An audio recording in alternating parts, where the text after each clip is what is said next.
ನಮಸ್ಕಾರ ಗುರು, ನಾನು ನಿಮ್ಮ ಅನೇಕ ಶಿಲ್ಪಿ. ಲಾಸ್ಟ್ ವಿಡಿಯೋದಲ್ಲಿ ಆಯಿಲ್ ಲೀಕ್ ಆಗ್ತಿತ್ತು ಅಂತ ಸಣ್ಣ ಪ್ರಾಬ್ಲಮ್ ಇದೆ ಅಂತ ನಾನು ಕೆಲಸ ಮಾಡಬೇಕಾದ್ರೆ ಹೇಳಿದ್ದೆ. ಅದಕ್ಕೆ ಕಂಪ್ನಿನವರು ಸ್ಪೇರ್ ಪಾರ್ಟ್ನ ಕಳಿಸ್ಕೊಡ್ತಾರೆ ಅಂತ ನಾನು ಹೇಳಿದ್ದೆ. ಅವರು ಈಗ ಕಳಿಸ್ಕೊಟ್ಟಿದ್ದಾರೆ.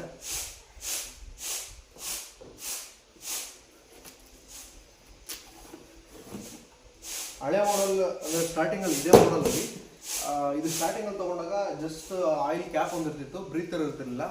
ಆಯಿಲ್ ಲೀಕ್ ಆಗ್ತಿದೆ ಅನ್ನೋ ಪ್ರಾಬ್ಲಮ್ಗೆ ಅವರು ಕಂಪ್ನಿನವರು ಹೊಸದಾಗಿ ಬ್ರೀತರ್ನ ಮಾಡಿದ್ದಾರೆ.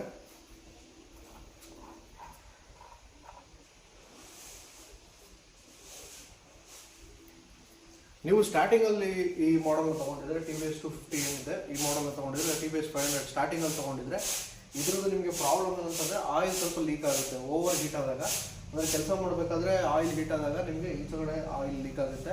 ಅದಕ್ಕೋಸ್ಕರ ಅಂತ ಬ್ರೀತರ್ ಮಾಡಿದ್ದಾರೆ. ಇದು ಸ್ಪೇರ್ ಪಾರ್ಟ್ಸ್ ಅವೈಲೇಬಲ್ ಇದೆ. ನಿಮಗೆ ಕಂಪ್ನಿನವ್ರು ನಾವು ಕೇಳಿದ್ರೆ ನಿಮಗೆ ಪ್ರೊವೈಡ್ ಮಾಡ್ತಾರೆ.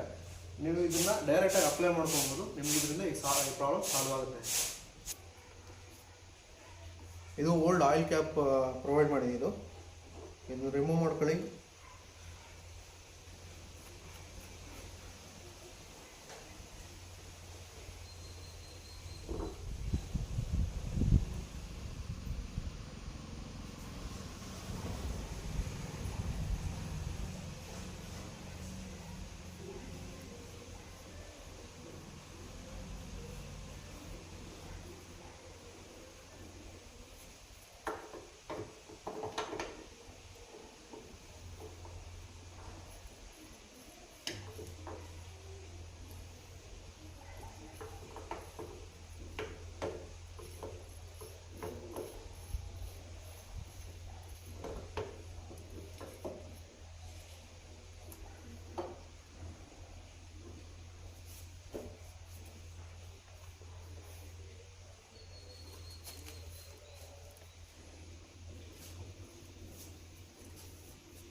ಇಷ್ಟೇ,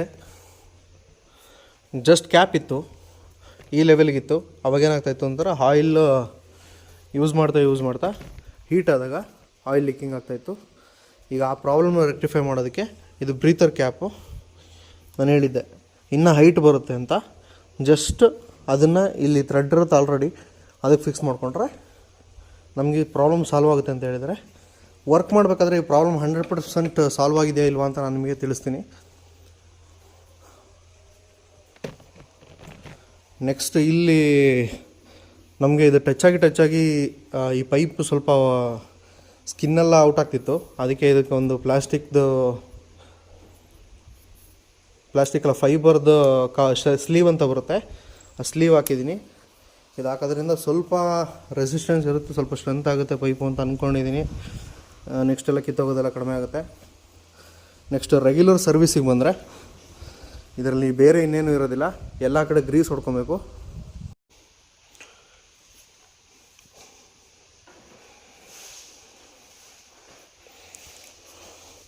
ಪಿಂಕ್ ಗ್ರೀಸ್ ಅಂತ ಕರಿತೀವಿ, ಪಿಂಕ್ ಕಲರ್ ಗ್ರೀಸ್ ಇರುತ್ತೆ.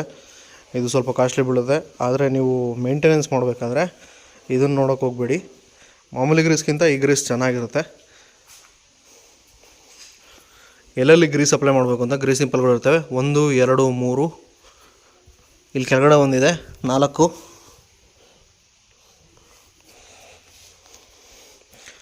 5 6 7 8 9 10 11, ಇಲ್ಲೊಂದಿದೆ 12,